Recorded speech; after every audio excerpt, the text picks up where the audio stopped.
সবাইকে জুম্মা মোবারক। এইমাত্র নামাজ পড়ে আসলাম। তো সকাল থেকে একটু ঝামেলার মধ্যে ছিলাম। হঠাৎ কারখানার মধ্যে কালকে রাত্রে চোর আসছিল। তো আয়সা অবশ্য ক্ষতি করতে পারতো অনেকটাই, কিন্তু ক্ষতি করতে পারে নাই, আল্লাহর রহমত ছিল। তো মোটামুটি এখন দেশের মধ্যে চোরের উপদ্রব বাড়ছে, চোর ডাকাতের উপদ্রব বাড়ছে। তো সবাইকে অনুরোধ করব সবাই একটু সচেতন থাকার জন্য। কারণ কালকে রাত্রে আমাদের কারখানা 8টা পর্যন্ত কারখানা খোলা ছিল।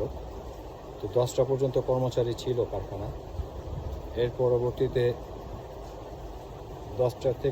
10টায় ওরা সবাই চলে যায়।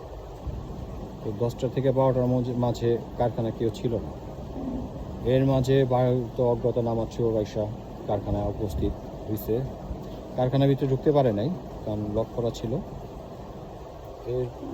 কিন্তু ওদের টার্গেট ছিল কারখানার ভিতরে কিনা জানি না সঠিক, কিন্তু আইসা পরবর্তীতে আজকে সকালে এসে দেখতে পারলাম মিটার থেকে মেন যে কারেন্টের যে তার, এগুলো তো ইলেকট্রনিকের মোটা তার। তো ওরা চাচ্ছিল আর কি, যতটুকু ধারণা বুঝলাম আর কি, যে 4টা তার অলরেডি কাটা ছিল, মেন লাইনটা শুধু কাটতে পারেনি। সম্ভবত মেন লাইনটা কাটার সময় প্লাস দিয়ে যখন কাটার চেষ্টা করছে তখন সম্ভবত শর্ট করছে। শর্ট করার ক্ষেত্রে তারের সাথে আপনার প্লাসটা ঝোলানো ছিল। এসে দেখলাম প্লাসটা ঝুলতেছে, কিন্তু কোনো ব্যক্তি নাই এবং বাকি 4টা তার কাটা। তো বুঝলাম রাত্রে করতে চাইছিল, অত অসম্ভবত শর্ট করাতে ও হয়তো ভয়ে পালায় গেছে। তো যদি নিতে পারতো তো বেশ কিছু একটা ক্ষতি হইতো আমাদের কারখানার। কারণ কারেন্টের মেশিন যেগুলো আছে এগুলো চলে কারেন্টের মাধ্যমে।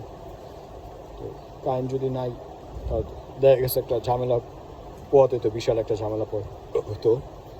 আজকে তো শুক্রবার, আজকে তো এখন কিছু মিস্ত্রির টাকায় যে কোনো কিছু করবো সেটা পারতেছি না।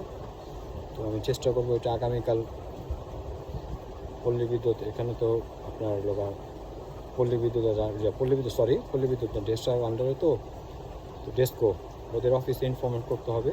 কালকে আসার পরে আমরা তো কিছু করতে পারবো না, ওরা এসে যতটুকু যা করার ওটা করবে। তো লাইন টাইন কীভাবে লাগাবে না লাগাবে, তো আমি চিন্তা করতেছি চোরের কথা।